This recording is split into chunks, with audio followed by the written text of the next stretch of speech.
Hey guys, let's get more news about Miami Heat, but first, don't forget to subscribe and leave your like. Nikola Jovic, key for the Heat. Nikola Jovic is the key player to watch for the Heat in the second half. Jovic is the athletic big man that Bam Adebayo needs next to him. Jovic has the skill set and ability to do everything required in the Miami Heat offense. He is a supercharged version of Kelly Olynyk. Coach Spoelstra has been giving Jovic bite-sized pieces of playing time over the season. Jovic even said it, "Either I start or I don't play, it's wild." Check out this article here from the Sun Sentinel on Jovic's season. Thomas Bryant was brought in as a free agent center to be paired with Bam Adebayo. Unfortunately, he has not developed a mid-range shot and has not sniffed the court. Now, he is suspended for 3 games after the fight in New Orleans. This has put him further behind in development, so Jovic has the opportunity to start more. Jovic has a jumper that can open up opposing defenses from packing the paint against Jimmy Butler. He will sneak up on teams in the second half. Read my article here on the Heat's second half outlook. It is Jovic and Jaquez Jr. that have Jimmy Butler's trust. Check this article here from Chandel Richardson on how Butler posted a Heat watch party with him and Jovic on IG. Not only do these guys have Jimmy Butler's trust, but they also work hard during games and practice. Look at the post below via Bleacher Report's IG. The Heat really have done well in the draft getting Jovic and Jaquez. Check this article here from sun-sentinel.com on how the league notices the value of Jaquez and Jovic. Jimmy Butler is a smart player hanging out with these two, making sure these two are major contributors at season's end. Check out this article here on SI.com's Inside the Heat fan page. Jovic had the best game of his career against the Bucks with 24 points, 7 rebounds, and 3 assists. He was 5 of 8 from three-point range. The more that Jovic contributes, the less the Heat will play guys out of position, i.e. Haywood Highsmith at power forward. Look at this scouting report done here on Jovic via Peachtree Hoops in 2022. Jovic commits fouls too much on defense, but has a 7-foot wingspan that allows him to close out on shooters. He's good in transition on offense, but tries too hard to go one-on-one for the basket. I think Jovic will be for the Heat offense similar to Kelly Olynyk in skill set and role.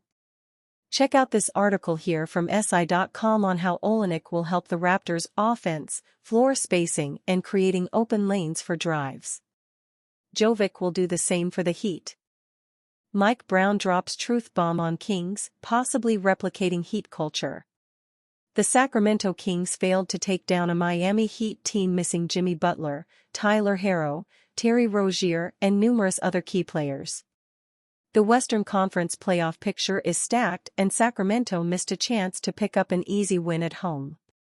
The Heat's win came as a result of big-time performances from Bam Adebayo, 28 points, 10 rebounds, 7 assists, 2 steals on 10-18 shooting, Jamie Jaquez Jr., 26 points, 5 rebounds, 3 steals, 2 assists, and Kevin Love, 19 points and 7 rebounds on 6-9 shooting. Miami more than doubling Sacramento's foul shots, 25-12, was a major reason, too. But in the eyes of many, this win will simply be seen as the result of the team's impressive culture and commitment to winning. Kings head coach Mike Brown was asked about Heat culture after the game. He gave credit to the organization but said that he didn't want to play copycat. You can't replicate it because you've got to have your own culture, in my opinion. It's hard to do the same thing that somebody else is doing, the Kings coach said. But the reality of it is, from top to bottom, they believe in toughness and they believe in playing hard and playing the right way. They're not looking at offensive numbers, they're looking at defensive numbers, how you compete and how tough you are. And then they're trying to develop those types of players and put them on the floor. The combination of Pat Riley and Eric Spoelstra, Brown said, is a strong duo. getting buy-in from players starts with guys like Dwayne Wade and Butler, creating a top-down impact where players all the way down the roster follow the leads of the stars. But even Riley admitted that each team has its own culture. Teams may copy play styles or schemes, but not an overall sense of who the team is at its core. For a long time, the Kings' culture was terrible. Now, with Brown, De'Aaron Fox and Domantas Sabonis leading the way, Sacramento is a winning team that plays cohesively and is hungry to disrupt the power structure in the West. Kings culture probably won't catch on like Heat culture, mostly because it's been played into the ground and turned into a marketing gimmick, but it can continue to make Sacramento a winner. After trade rumors, Zach LaVine is out for the season. The Chicago Bulls will have problems at the trade deadline. The team, which hoped to involve Zach LaVine in exchange, at least, that's what the rumors suggested, announced that the player will miss up to 6 months of action. That's because LaVine will undergo surgery on his right foot soon.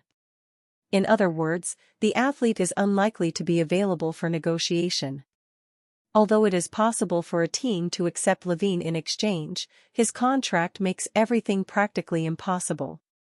The player has an agreement until the 2025-26 season, as well as an option for the following campaign. In other words, as there is no forecast of the conditions for how the shooting guard will return to the court, no one should take any chances. In fact, it would be difficult even without the surgery, as Bulls management tried to negotiate with several franchises during the season. However, due to the need to get rid of the scorer and his contract, Chicago could even pay to trade the player. In short, to be able to dump your deal on another team, it would be necessary to send draft picks. But it won't happen. At least, for now.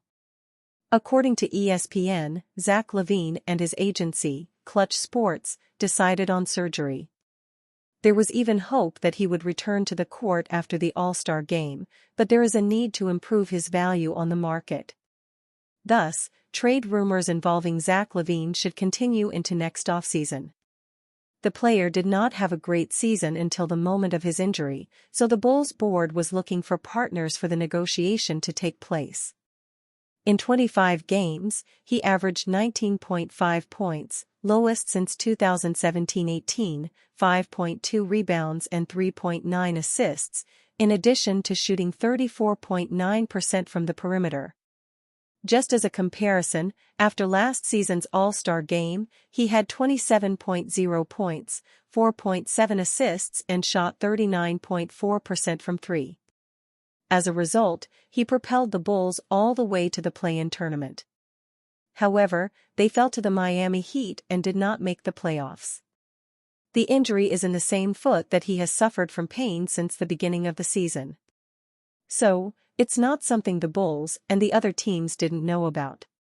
Perhaps that would be the main reason why no one wants to negotiate with Chicago so far. Although the most optimistic forecast is 4 months, there is not enough time for Zach LaVine to return to the court in 2023/24. The regular phase ends in April, while the playoffs end in June.